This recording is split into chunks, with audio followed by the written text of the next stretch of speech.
was surprised when she learned of that struggle. Each child would produce a nation. The two nations, Edom and Israel, would compete, but the younger would be the master over the older. And just as God had chosen Isaac, the second-born, not Ishmael, the firstborn, He chooses Jacob, the second-born, and not Esau, the firstborn. The younger would rule the elder. It was contrary to all human tradition and all logic. But the sovereign God makes the choices. God never makes a mistake. We see in Isaac's home, it was divided. As you study and see these two boys, one of them, Esau, probably means hairy. Also had a nickname, Edom, which meant red. Refers to his red hair and the red lentil soup that Jacob sold to him. And the twin boys, they didn't look alike. They were so different in every aspect. One robust, an outdoorsman, outgoing, a skillful hunter. The other one, oh boy. Yes, Isaac favored one, Rebekah favored the other.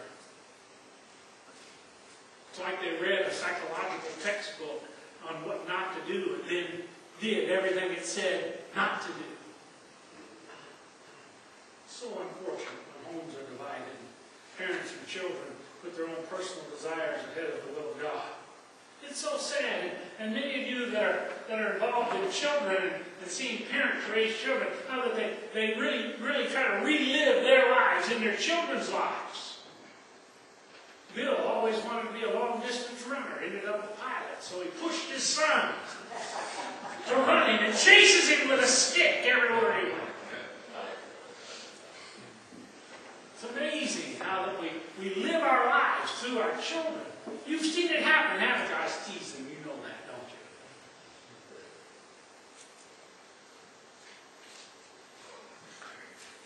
Never forget the story. The family had two girls. The older, extremely outgoing and athletic. The younger, kind of reserved, quiet home. They put everything they had into that older child. It was so outgoing and so friendly. Neglected the younger one so much. Several times she tried to commit suicide. Several times she was a heartache to her parents. To this day, I don't know if she's alive or not. Such a difficult time. Parents, you have been given an heritage from the Lord. And if you have more than one child, you have been thoroughly blessed of God. And you realize how quick, when what I'm trying to say is so true, that each of them have such different personalities. And it's your responsibility to understand them. And it says to train them up, to understand the bend that they have, and to lean that bend toward the Lord. And how important that is for you as a parent. Isaac and Rebekah had no such training. And actually competed with one another. And caused their children to compete for the favor of their parents. Tragedy that takes place. Well, you also see that Isaac was just like his father in the temptations that he had as well. I mean, it is an amazing thing that a woman would stay with a guy that tries to pass her off as his sister instead of standing up for her as his wife. Abraham did that with Sarah. And then to see the same thing take place in the life of his son.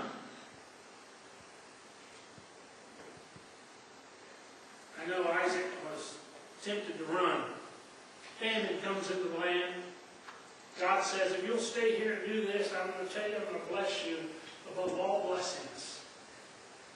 And Isaac, he was faithful to the Lord's command. He stayed there in Canaan. But he faced temptations. Oh, the temptation to lie and then yield. The temptation to run from the famine. The temptation to pass off his wife as his sister and then yield to that. Isaac had a hard time telling the truth, didn't he? Then finally, in the later parts of his life, it said that Isaac dug again the wells of his father. And he received God's blessing, the abundant blessing, to the point that he outshined all of those who he lived around. We're going to see how that blessing affected Jacob later on in his life, and how that God blessed him and it caused his herds to multiply. But Isaac received a blessing from God, it says 100-fold. And yet his life was filled with conflict. The individuals around him ended up asking to leave. You're way too great for us. And they actually fill in the wells with dirt to get him to move on. Isaac's life could be characterized by one word: search. He was in search of his father's God. He was in search of a city not built by human hands. He was in search of peace, to live in harmony with both God and those around him. And yet he found himself a fugitive, fleeing the very home that he loved, a vagabond with no home, a stranger away from his home, a pilgrim searching for peace. Like Isaac, all those who trust in Jesus Christ are strangers in this world that we live in, pilgrims heading for a better land. I'm kind of homesick, guys. I'm kind of homesick. I can't help but get this song out of my mind. Hold the fort, for I'm coming. Courage is almost gone. Mighty men around us are falling. Hold the fort, for I'm coming. The battle rages on. Many of you who grew up singing out of the songbook can remember, rousing soldiers, rally around the banner. Be ready, be steady, pass the word along.